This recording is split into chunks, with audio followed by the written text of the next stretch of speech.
Today is Tuesday, February 9th, 2021. I'd like to call to order this special board meeting. This is a collaborative school board city council meeting. We will begin tonight with the flag salute. That must have been kind of. I pledge allegiance to the flag of the United States of America and to the republic for which it stands, one nation, under God, indivisible, with liberty and justice for all. I want to welcome everyone for being on this tonight. I know that we are both entities making an attempt to collaborate. I wasn't fortunate enough to be at the last one. I apologize for that. Looking forward to our interaction tonight. I just want to welcome everyone. And also, if there's somebody needs to interject at any time, please feel free to. We have our agenda and I will do my best to follow that. So moving on, is there any public comment tonight, Chris? I don't know who would be in charge of that. There is none, Mike. All right, thank you for that.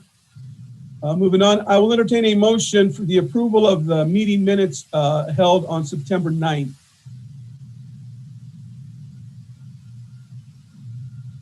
I will make that motion, Mike. Okay, motion's been made by Ken Johnson. Is there a second on that? I will second it. Okay, it's been seconded. Any further discussion on the minutes? Motion's been made and seconded. All in favor, aye. Aye. Aye. Is there any opposed? Motion carries.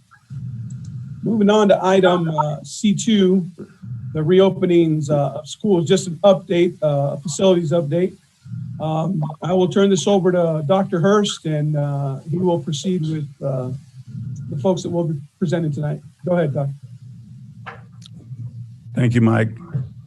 First, I'd like to say good evening to our board and to our board president, Mike Garza, and also to the mayor, Sean Logan, and also to the city council.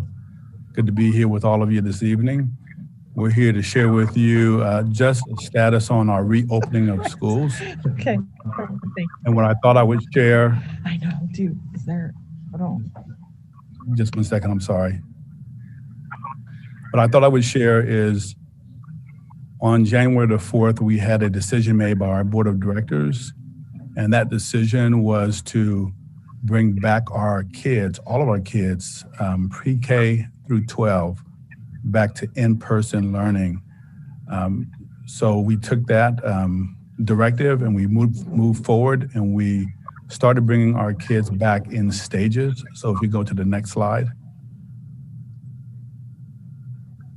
So after the decision was made by our board, we already had a plan back in October, November on what the structure would look like for a blended model or in-person model. But what we wanted to do is to really present to the board, here's what we would like to do, bringing back our kids, and certainly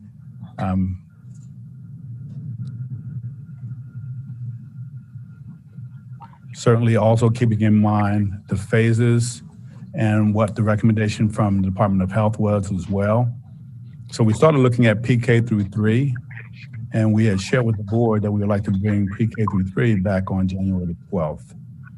And one of the primary reasons was these are early learners. We really wanted to look at struggles that they were having with literacy, bring them in as a trial run, but also monitor the impact of COVID. So as you look at the timeline, you can see there's about 5 days in between each phase that we would bring back a grade band. And really the timeline was specifically to monitor COVID rates and to make sure that we had everything in place for the next phase. So just looking ahead, you can see that we had grades 4 through 6 come in next. That was on January the 14th. That would put us then at that time at 50% capacity. That allowed us to look at certain operational issues and the impact of things like our busing and food service as well. Then you can see 5 days later, we went to the middle school, brought 7 through 8 back, and then right at the break, we brought grades 9 through 12 back. So I'm happy to say that all of our students are back in person on AM/PM schedule. And one of the reasons why we had an AM/PM schedule is that our teachers could be sure to see all of our kids every day. Next slide.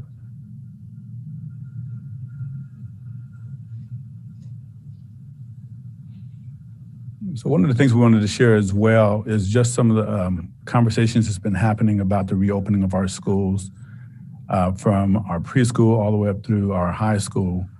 You'll see this term in the presentation, the Zoom, which is what we were using for our online session, but you also see LMS, which is our learning management system, which is really a software that we're using for our students whose parents, for some reason or another, may have felt uncomfortable with bringing their kids back to in-person learning. So at every level, you can see that our students, some students have opted out by their parents, and you can see at the preschool level, at 7 students opted out of the in-person learning, but making sure that we have something in place for those students whose parents have opted them out. We have our Zoom still in place for those students, or we have LMS that's in place. Again, the LMS is just a learning management system, which is more self-directed for our students. And then you can see at Scrutiny Springs, we have 44 students who have opted out of the in-person learning. But as I said, at every level, at every school, we have something in place for those students who have opted out, which is the LMS. But we also have Zoom instruction for those students, for some students who have an exceptional number at certain grade levels. Wahidas, you can see we have 48 students who have opted out of in-person learning. And going to the next slide. Lutakaga, you can see there was 33 students who have opted out of in-person learning. Hiawatha has the majority of the students who have opted out of in-person learning, 60. And then at McFarland, we have 46 students who have opted out of our in-person learning. And going to the next slide. And you can see Desert Oasis. It's a different structure. They have different tiers for their LMS or learning management system. They have a tier 1 and a tier 2 for those students, to service those students. Then at Othello High School, just wanted to report out that we have 64 students who have opted out of the in-person learning. I think what I would like to share with the public and with the city is that even though we have some students who have opted out of our in-person learning, that the district have taken care to make sure that those students are being taken care of either through LMS, our learning management system, which is really just software that's more self-directed for those students, or live Zoom instruction in the classroom by a teacher. So we wanted to share that report out, but again, we wanted to share that all of our students are back in in-person learning, those who desire to be back in in-person learning. Next slide. We also wanted to share with you our attestation process, which is really our screening process. And I had the opportunity to meet with our leaders today, in fact, and they assured me that this is, in fact, happening on a daily basis. What I would share with the community that has questions about the attestation or the screening process, to please contact the principals. And again, I met with them today, and they have shared that every day, whether it's a single point of entry or whether it's a multiple point of entry, some schools have up to 5 points of entry, where students are coming in, they are screened on a daily basis, and they have temperature checks that are taken as well before they go into the classrooms, and they fill out these attestation forms to just share those symptoms, those COVID-related symptoms. So I wanted to just share with the public and the city that that attestation process is in fact happening every day. And I would just encourage those who are listening, if you have questions about that process, please reach out to the principals and they can clarify any questions you may have about the attestation or the screening process. Next slide. We also wanted to share with the city and with the community that this was really important for us, that we have regular cleaning routines that happen on a daily basis. But we also wanted to share with you that we have sanitization that's happening on a regular basis as well. And it's an all hands on deck process in which even our students are involved in. Our teachers, our parapros, our secretaries are involved in this throughout the day to make sure that they're cleaning high touch areas and public areas as well. Next slide. So again, that's a report out on our opening of our schools. And again, we are excited that our kids are back in school. And it is pretty quiet. When you walk into our schools, you'll see our students, they're following the arrows. They have their mask on, they're social distancing, but they're in class, they're learning face-to-face with our teachers. So a good report. We also wanted to share just an update of where we are with OSD facilities. And we wanted to start off by sharing with you about our enrollment. What we tried to do, if you go to the next slide, please. We provided a historical context of our enrollment from 2016 and a projected enrollment up to 2025. And what we did is we used the data from Adams County Growth Index, or the rate, which is 1.24% increase in growth in Adams County per year.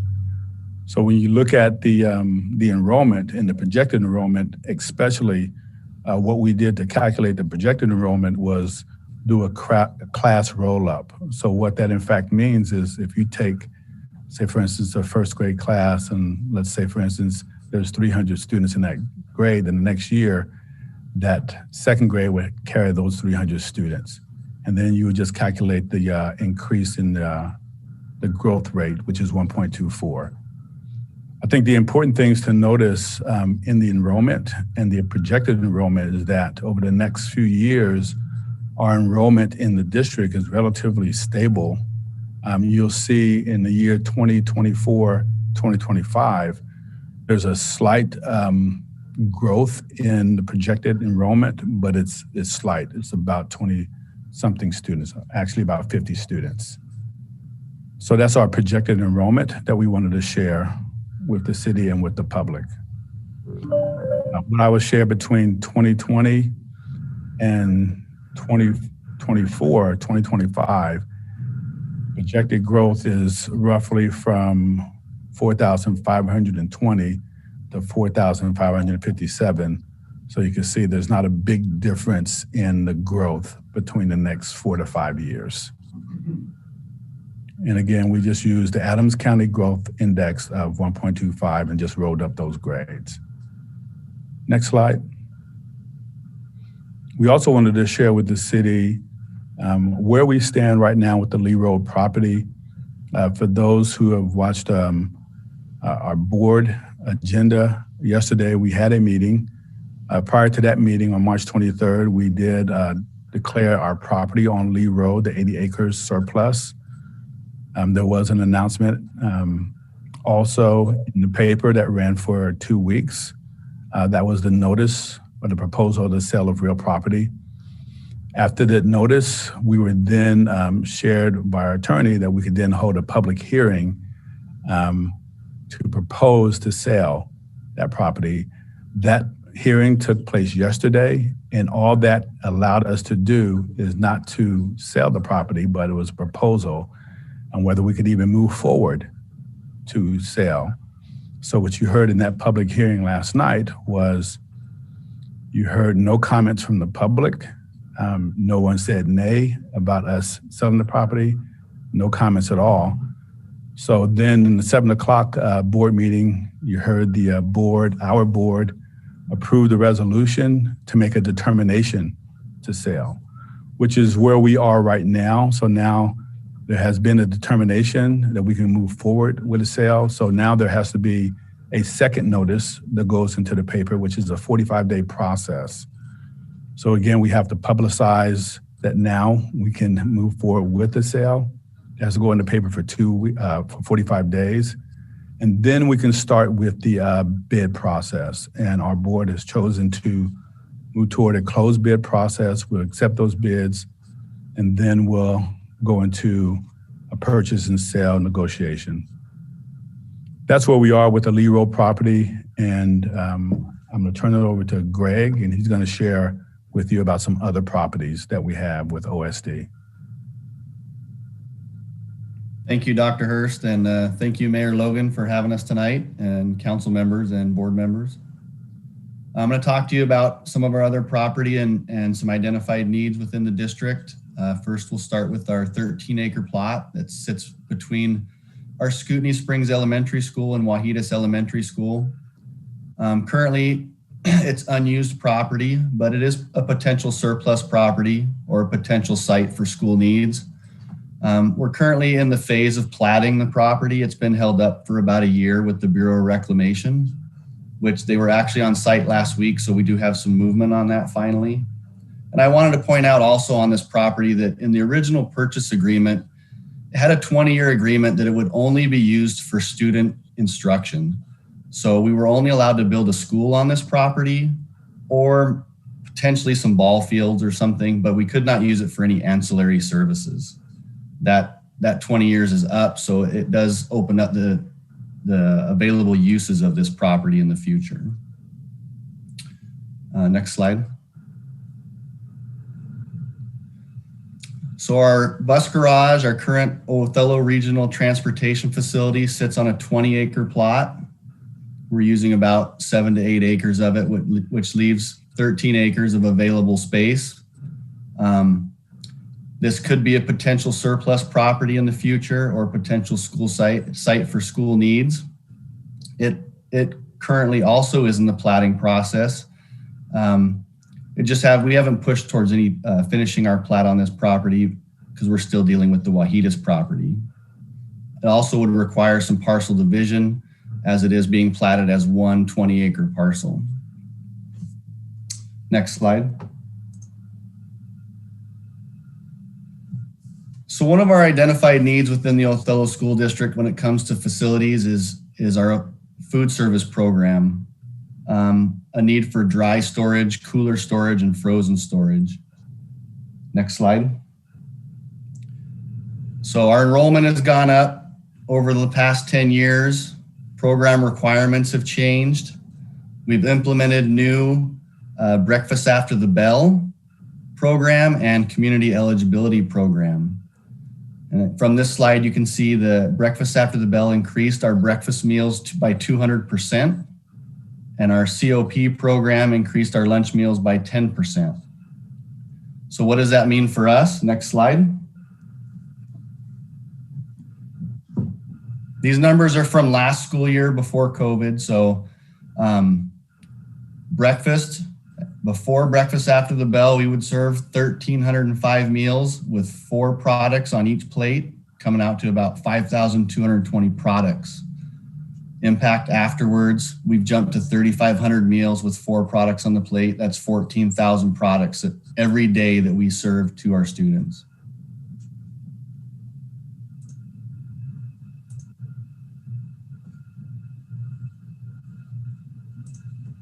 Same thing with lunch. We're about 3,500 meals, but we have 5 products on each plate. That's 17,500 products we serve a day for lunches. Just to give an idea of how much the school is serving to our students every day. That's 7,000 meals. We're roughly 30,000 products, 30,000 different options on those meals per day. So that's quite a volume of food. Next slide. So now we're in COVID-19, and there's some things that have changed. The requirements are still there that we need to serve our children. They were there all summer long. Pre-COVID, we had offer to serve versus serve only. So offer to serve was we served those 4 items, but the kids had a choice not to take the item. So we could, if we knew students weren't going to take a milk every day, then we wouldn't order enough milk to serve every student. We wouldn't order 3,500 milks. we'd only order 2,000. Well, now with serve only, we have to give them every product every day, no matter what. So that has increased the number of items that we have to store and serve every day. Next slide. So just to give an idea what we're working on to help facilitate and keep our food service program running, we're looking at different options. We're looking at expanding at our facilities, purchasing to build a facility or lease, or a hybrid of each option.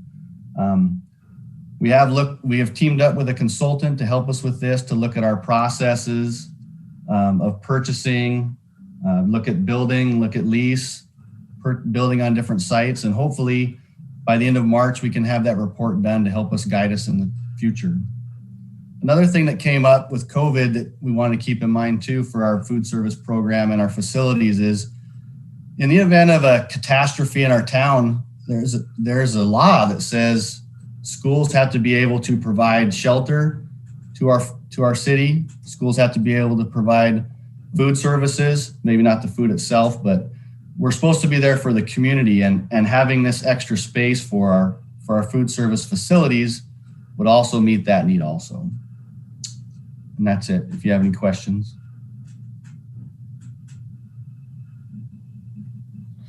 I have a comment, Greg. Yeah. I thank you for the presentation. I want to compliment the school board and staff that I really appreciate that you're taking a look at your today and your tomorrow.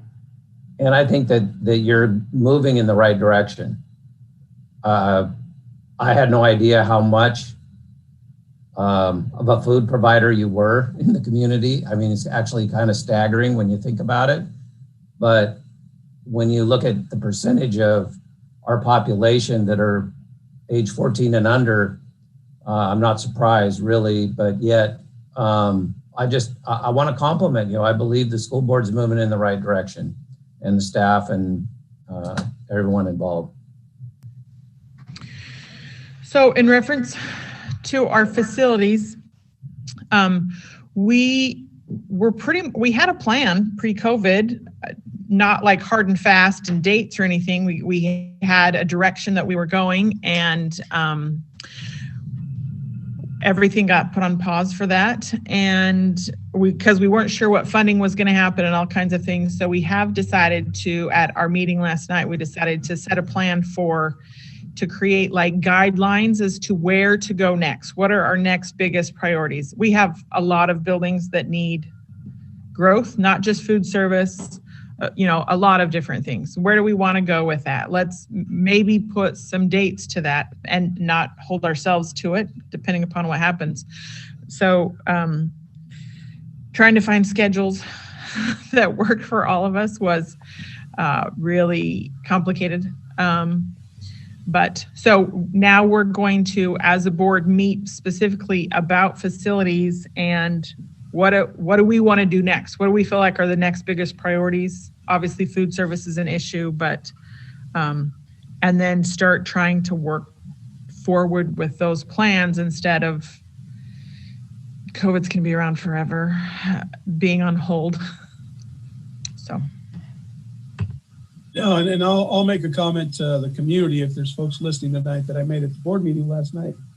It's not that as a board we've just put it on the back burner. That's not at all. I commend my peers because we are forward thinking and we are aware of some of the areas of improvement needed within the district, whether it's classrooms, whether it's additional commons for food or a gym or just all kinds of stuff, a permanent facility for preschool, perhaps a bigger location for DOHS. I mean, there's a myriad of things that we know are cognizant of needing to be addressed, but it's to the point where using COVID as an excuse, like Jen said, it's going to probably be here longer than we want it to, and we just have to wrap our minds around a plan, whether or not we put specific date to it and hold ourselves accountable. is going to depend on what we're afforded by the state as far as state match. Are we ready to go to the public with a bond? Is that what we want to do at this time? Do we wait to get, our feet under ourselves a little more, let our businesses get back to some sort of normalcy, things of that nature? A lot of things are out of our control, but we as a board are aware that facilities is a big part of what we do, and making sure that, like you mentioned, Mayor, that it's not just about this school year, but the future. So yeah, we did put a plan together. I believe it's at our next board meeting. We will meet before the board meeting and have a specific conversation around facilities. And we are thinking about it, and it's something that will be addressed sooner than later.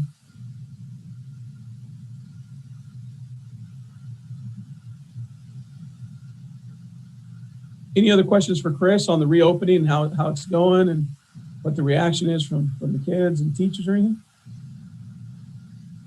I do have a question for Chris.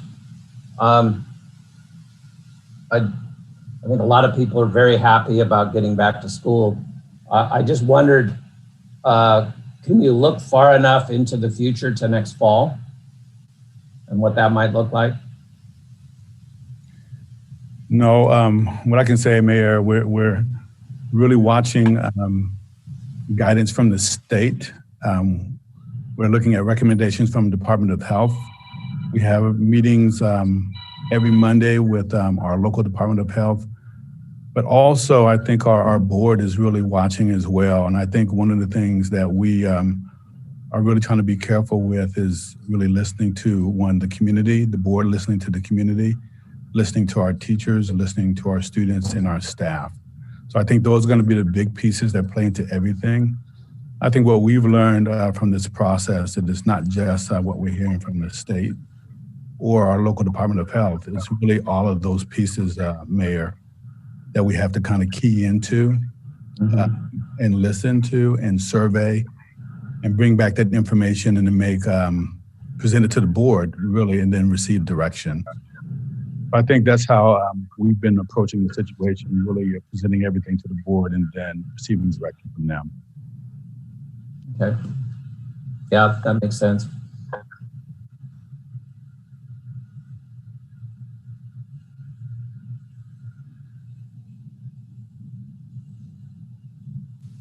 Not hearing any other questions, we'll move on and proceed with the agenda.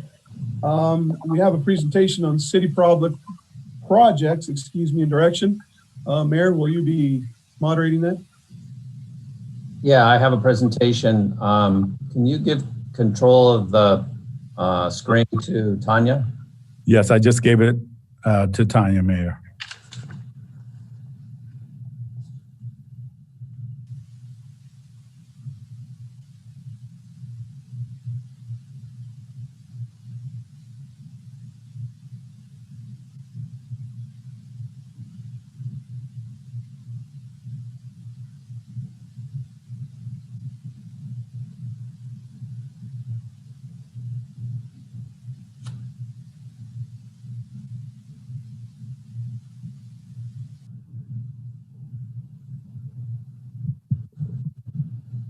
Can you see my screen? I'm sorry, I can't see what you guys see right now. Yeah, it's just taking a little bit to load, Tanya. I'll let you know when we're ready to move to the next slide. I grew up here in Othello all my life, and I always felt like we deserved more in the city of Othello, and the city council, the mayor, and staff have worked really hard to change our image into one of excellence in every way. So if you will, let's go on a journey through things that the city of Othello is currently working on and what we're trying to do to make this city better for all of us. Next slide, please.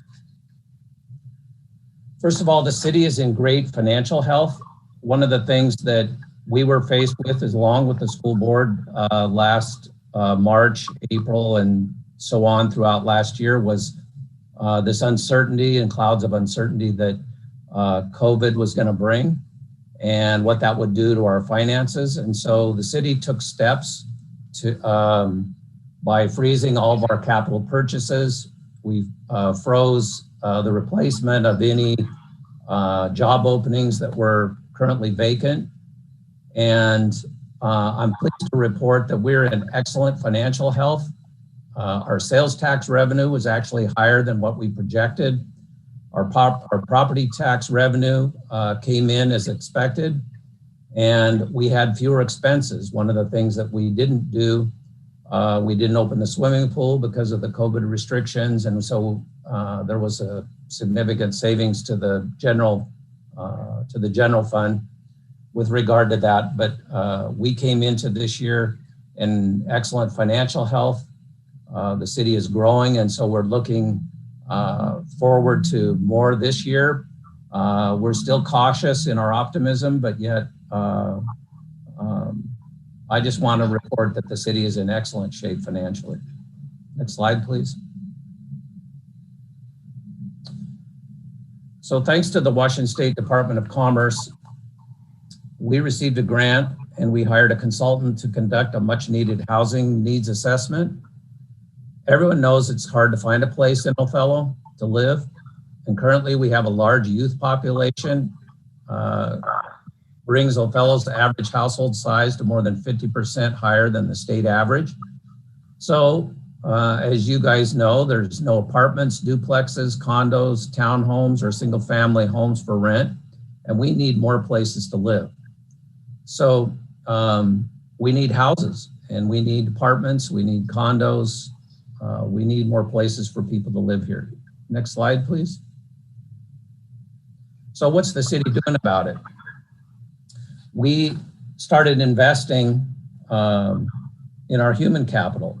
And so we have now a full-time community development director, a building official. We have a full-time permit technician. We have a full-time city engineer, full-time engineering tech, full-time code enforcement, and we have a full-time building inspector. We needed to make those investments because we basically had outgrown where we were. And as the city continues to grow and build, we needed to be able to keep up with developers and commercial development as it was coming to Othello, and there was significant. Our housing permits are solid. In 2019, we had permits for 45 single family and dwellings and 1 duplex. And in 2020, last year, in spite of COVID, we still had 71 single family dwelling permits, 1 triplex, and we have more in the pipeline.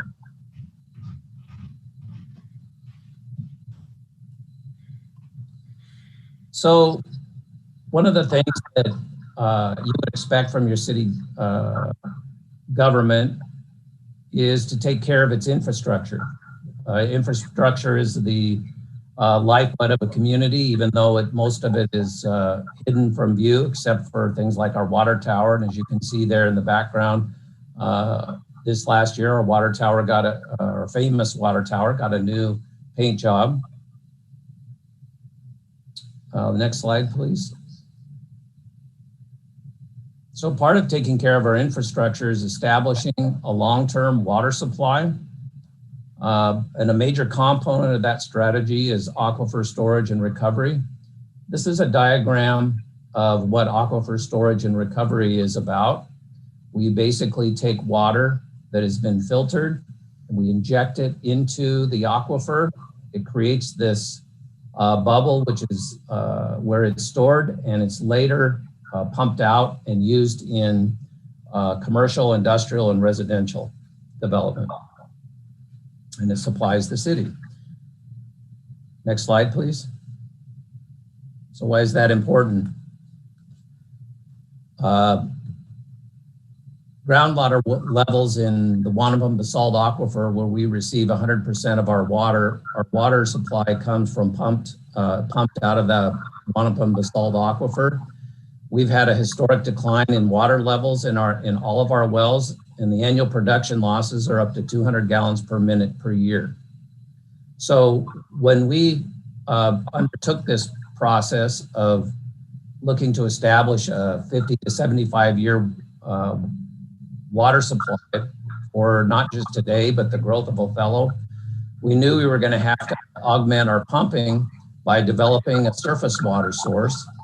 And so we have a project right now that is about to, that's underway, this ASR project. What we're going to do is we're going to treat U.S.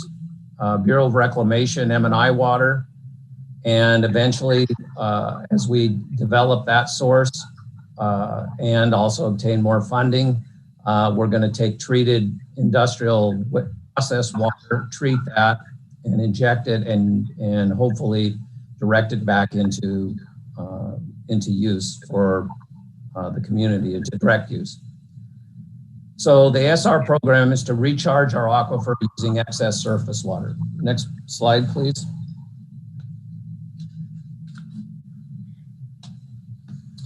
So this is a schematic of what an ASR, what we're doing above the ground, and then what's going below the ground in order to recharge, taking purified water to Class A standards and then injecting it directly into our well. And as you can see, it's a complicated system and it's also expensive. But what we're doing is we're hoping to provide for a new year-round water supply. We're going to get water out of the EL 68 canal, and we'll only be able to get that through the irrigation season. And we'll treat also, once we've established the the feasibility of injecting water into the aquifer, we also want to treat and directly reuse it into our drinking supply. Next slide, please. So this is phase 2, this ASR. It's a pilot test that we're involved in. We've obtained a temporary Bureau of Reclamation water contract for 2021. We're going to, this skid-mounted treatment system is going to filter that canal water before we inject it. It's going to be between 500,000 to 1 million gallons per day. And we estimate 600 gallons a minute and 500 acre feet at well number 8 over the next 6 months. So we're going to pump 24 hours a day, 7 days a week for 6 months into the aquifer. We're going to monitor all of our wells, and we're going to find out just how effective this process is. Next slide, please. Well 8 is the one, it's out on Lee Road and Reynolds and 14th Avenue. That circle shows where our well head is. Next slide, please. So to summarize what the ASR phase 2 is going to do, it's a water treatment system design. We're going to lease a filter. We secured a commerce grant, and we've secured an ecology grant from the Office of Columbia River for testing, permitting, design, and implementation. We're going to collect additional canal water quality data. We did a water service contract and reservoir permit this last fall. We're going to deploy this control valve and construct the diversion here in the next couple months. And we're going to recharge at well 8 from May through September, probably into October. And that'll be stored until next spring. And that's when all the data then is going to become readily apparent. Because when you're injecting the water, the well, each one of the wells are artificially high, but when you give it about 6 months, that's when we're going to really understand the data much better, and that's when the static water levels will even out, and we're going to find out just how effective this method is. Next slide.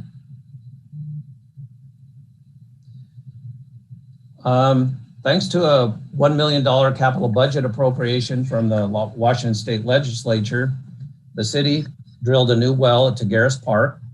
This is a couple of slides or pictures showing State Representative Mary Dye and Joe Schmick State Senator Mark Schessler were very instrumental in helping us obtain that capital budget appropriation. And then this is the contracted well driller showing me some of the samples of the material that was down inside the well. Next slide, please. Another project the city that you guys are aware of is this 3.5 million gallon water storage tower. It was constructed last year despite all the COVID restrictions. The city received another capital budget appropriation from the legislature in the amount of $1.55 million from the State Department of Health. And that was to help pay for this project. Next slide. But we're not just working on infrastructure. There's other things that we're making improvements in the city and in our youth. And the city has applied for 3 different RCO grants to expand and make improvements to Lions Park and to move our used playground equipment to Garris Park for children and families to enjoy there. The city's committed to making investments to better serve the youth population, which is 33% of Othello's entire community. RCO has recognized the importance of investing in this underserved area by highly ranking all 3 of Othello's park improvements for grant funding. Next slide, please. The city was in stiff competition against other cities in the state of Washington.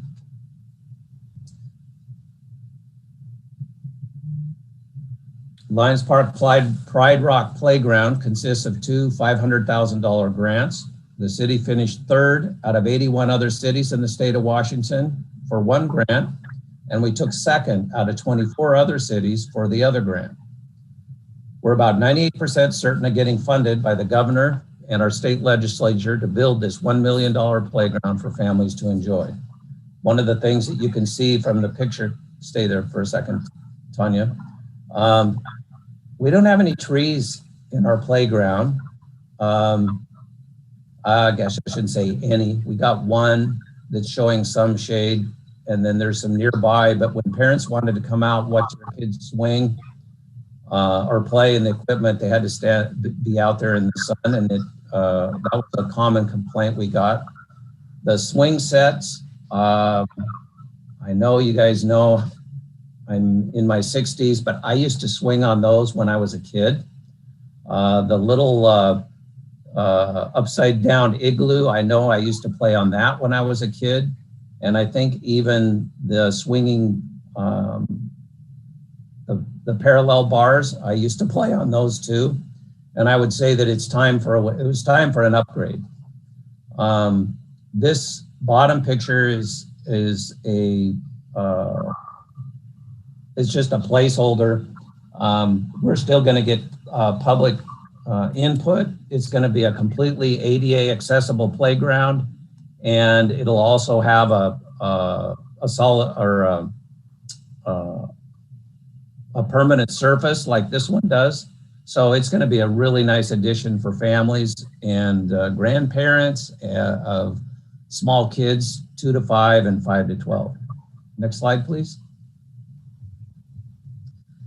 The other thing that we were in some major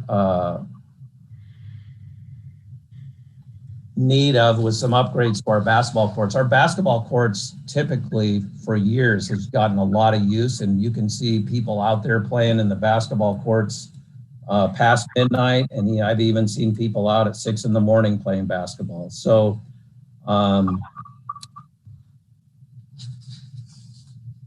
we applied for another grant, and this time it was a youth athletic facility grant for $350,000. The city took first out of 35 other cities to develop this 4-court basketball dream courts is what we're going to call it. The City Park and Rec Department already has plans to start youth and adult basketball leagues and host tournaments. We hired consultants to help us. We utilized city staff, and we put together first-class presentations. We beat out other cities like Seattle, Vancouver, Tri-Cities, and other cities across the state. The city works well together as a team. Next slide, please. Another project that the city is very excited about is working on a business incubator and a year-round farmers market. This is currently the site of the Avista building. Avista has purchased 20 acres of property on North 7th Avenue and Lee Road.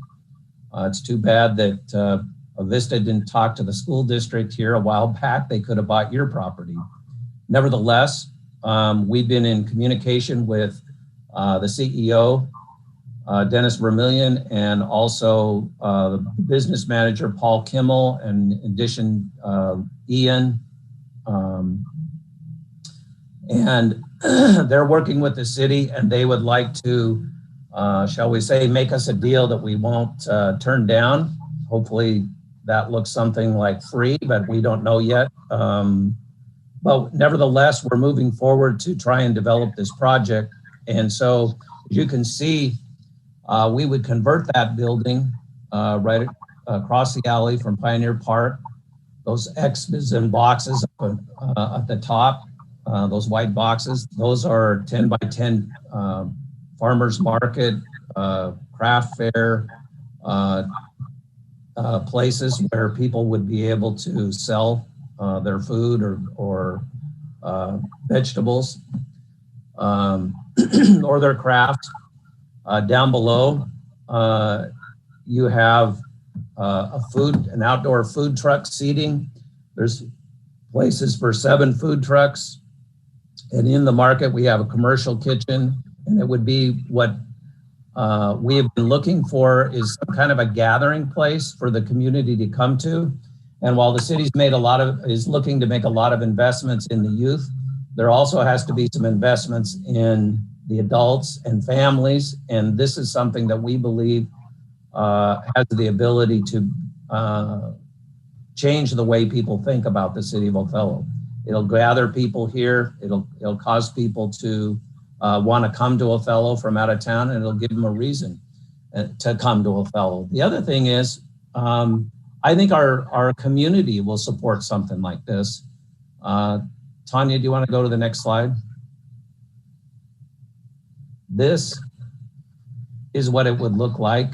This is sort of an artist rendering of the existing building. I look at that and it makes me want to go have lunch. We would have a commercial kitchen. It'd be a year-round market. We'd have food vendors, community hall and event space, and we'd also have small business assistants. But that would be right in the center of town, right across from Pioneer Park. We're actively working on that. We received a $50,000 curb grant to hire a consultant to help us with the feasibility. According to that, to one of the studies, Othello has a $4.3 million food and beverage gap of choices of place to eat in Othello. And so in our case study, we're gathering information on what success will look like, but also follow and focus on what works best in Othello. Next slide, please. The city is also, we continue to focus a lot of attention on our youth. And our Park and Recreation Department this year is looking to reopen our Little League baseball season, have a Little League opening day parade on April 24th. We're looking to do the flag football, youth soccer, youth basketball, and swim team, so that the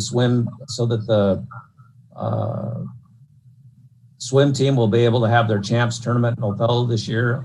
Obviously, this is according to the governor's phases, but we're optimistic that as the number of people that are vaccinated continues to grow, that there'll be less and less reason for them not to open up and allow us to have this type of stuff.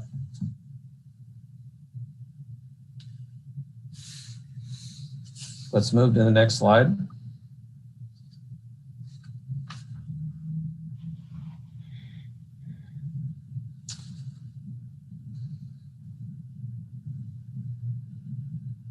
Okay, Jen Stevenson had sent me some stuff last week about getting, we need to beef up how many people take the broadband survey to, in order to qualify for funding.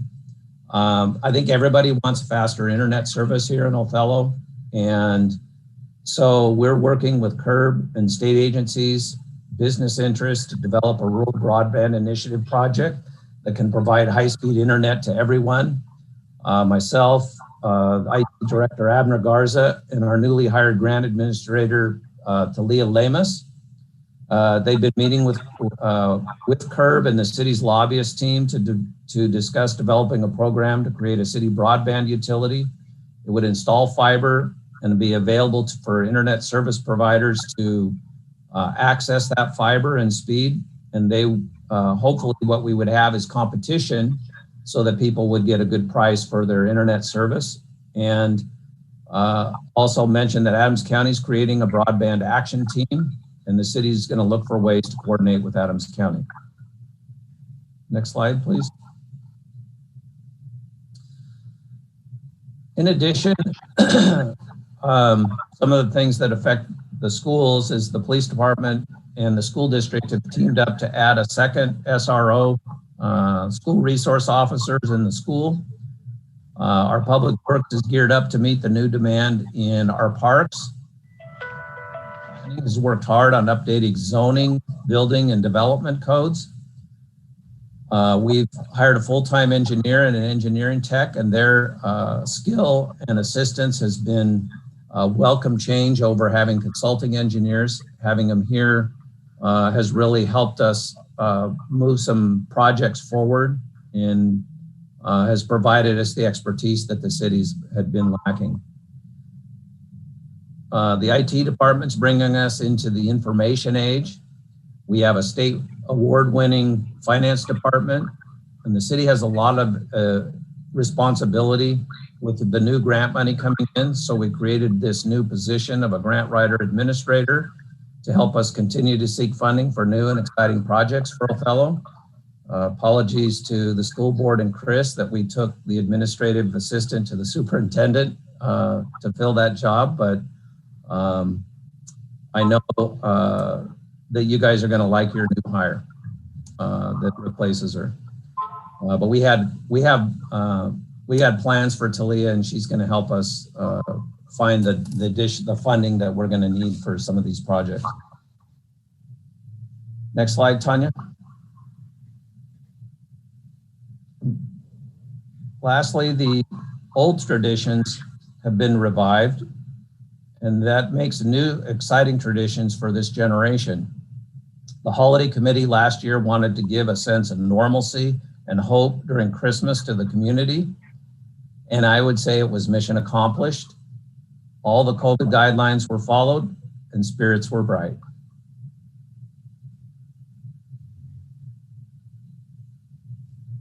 That concludes the city's presentation. Is there any questions that I can answer?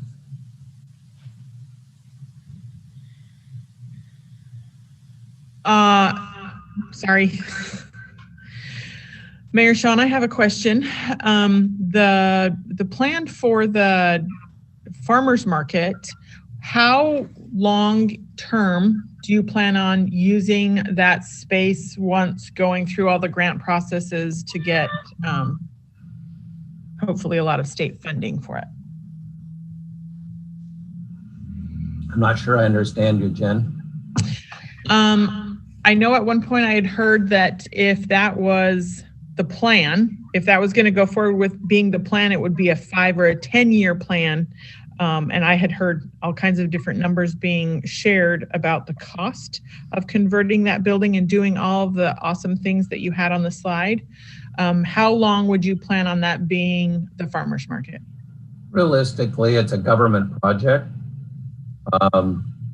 So, I mean, you're looking at Vista has to vacate the building. They have to build their new facility before we can even begin. But yet we've begun making plans, drawings. I have more detailed information, but you're looking about a 3 to 5 year time frame. That's how long it will take to make it the facility? How long does the city plan on having the farmers market stay at that location once it's completed? I'm not sure I understand that question. as long as it could. Okay. Yeah, I mean, if there's all that investment put into that location, that's where we want it. I don't know if I'm answering your question. Yeah, you are. Thank you.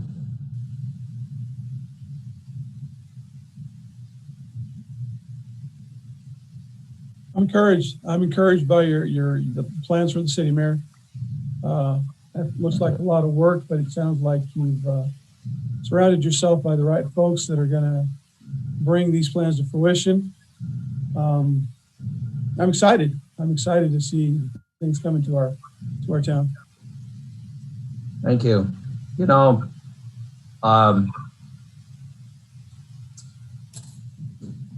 we have some very bright and talented people that work for the city, but yet there's still areas that are outside our expertise, and we have to hire consultants and to help us bring some of these type of projects to fruition.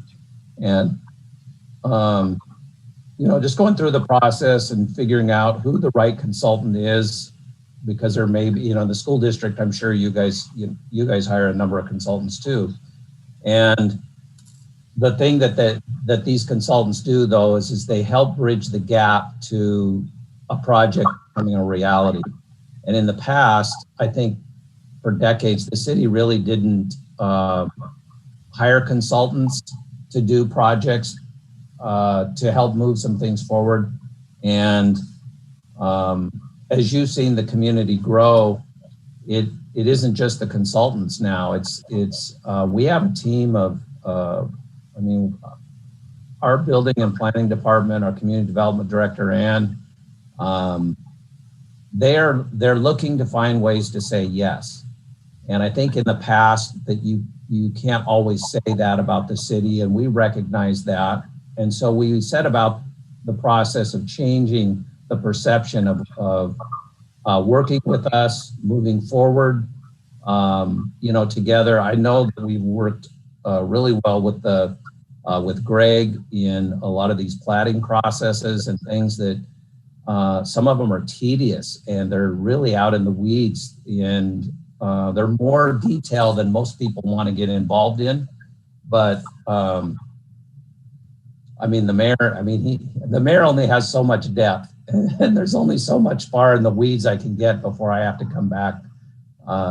And yet you have, you know, different staff at the school district that they can get out in the weeds, and you have a school board that is keenly interested in developing and looking at. I mean, school is an extremely important component of a city, and you guys recognize that. You're looking at your, you know, you guys are developers as well, and you're developing for the public. And I just like that the interest is probably at an all-time high, as I recall, and I've lived here all my life. So. No, well, that's kind of leading into our last item on the agenda. I mean, a Q&A. So I'll open it up for either the school board or city council if there's any pending questions, thoughts. Now's the time.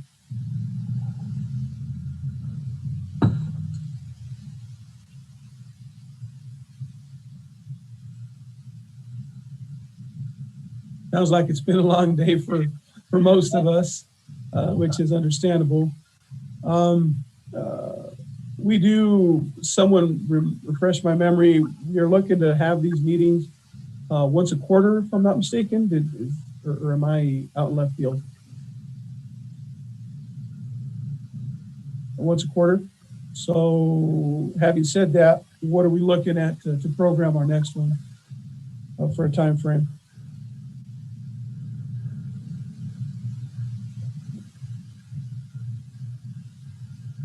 About the second week in May. Is that 3 months from now? Jen, you're the calendar gal.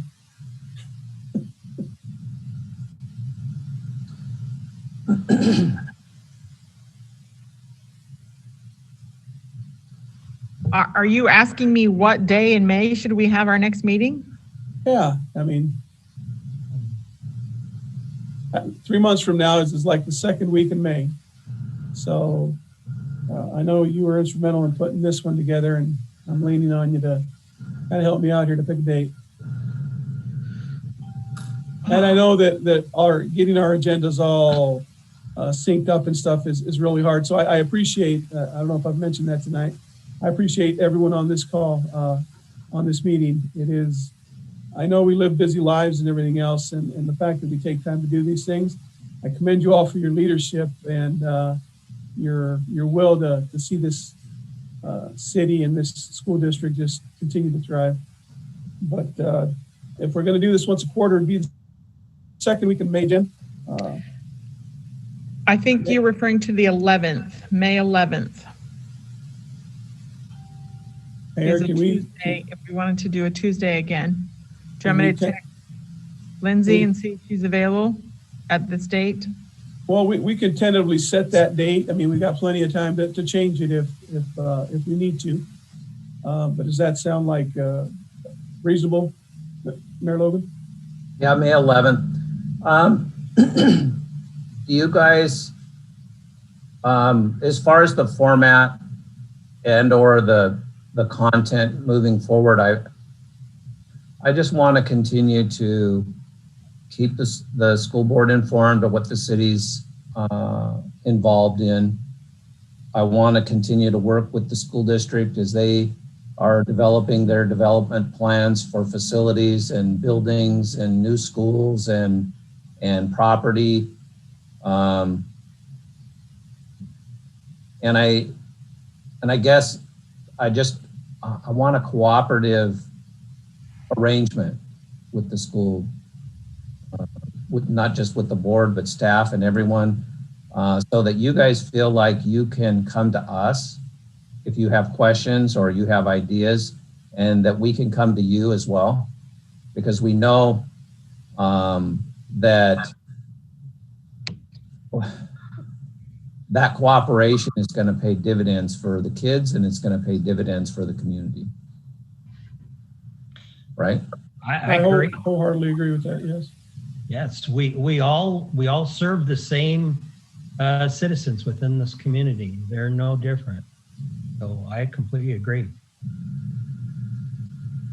Not that I want to change the format of the way that we do these, but what if we were to change these to every 6 months, and then we had like a liaison that maybe 2 board members that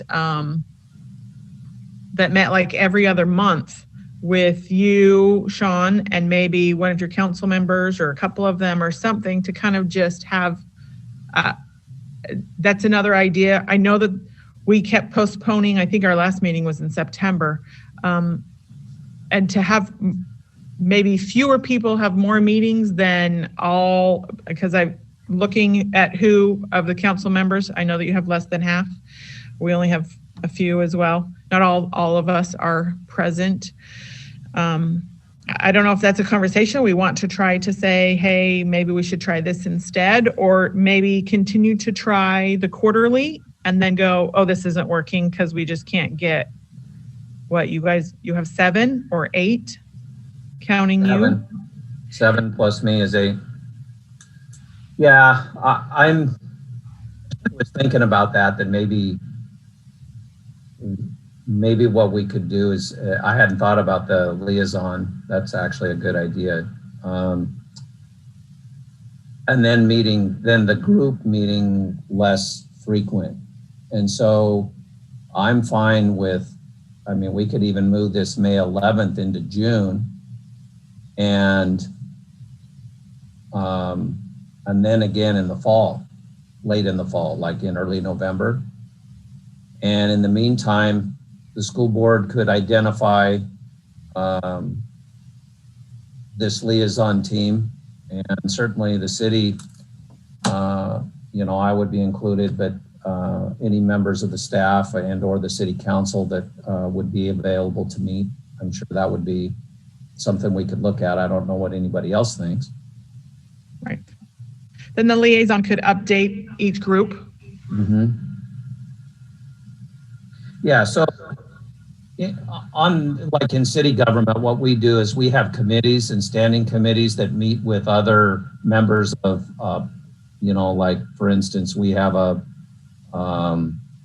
lodging tax advisory committee, and they meet with other members of the public. And so what I do is as the mayor is I assign somebody to be a member of that committee. And so we could form a new committee that meets with the school district every other month. And I would assign 2 city council members to be on that committee. And the school board wanted to do the same, that's fine. In fact, that would be great. I think that's definitely a discussion we'll have going forward. I like the idea as well. I think that would make our meeting more informative, perhaps. No, that's not the wrong word, because there was plenty of information shared tonight. More substantive. Our ideas would be better crystallized. Gives us more time in between for projects to perhaps either begin or finish, and we can report on those things as well. Having said that, do we just move May 11th to June 8th as tentative for now, and if needed, either a cancellation or a postponement and a movement of date, we can. Let's set it for that for now. Okay. And then I'll have my discussion with city council. You guys have your discussions, and then Mike, I'll get back to you. Not a problem. I like it. Sounds like a plan. Great. All righty. Well, ladies and gentlemen, once again, thank you very, very much. I appreciate everybody's interaction tonight. To the community, if there's folks listening, thank you very much for attending as well.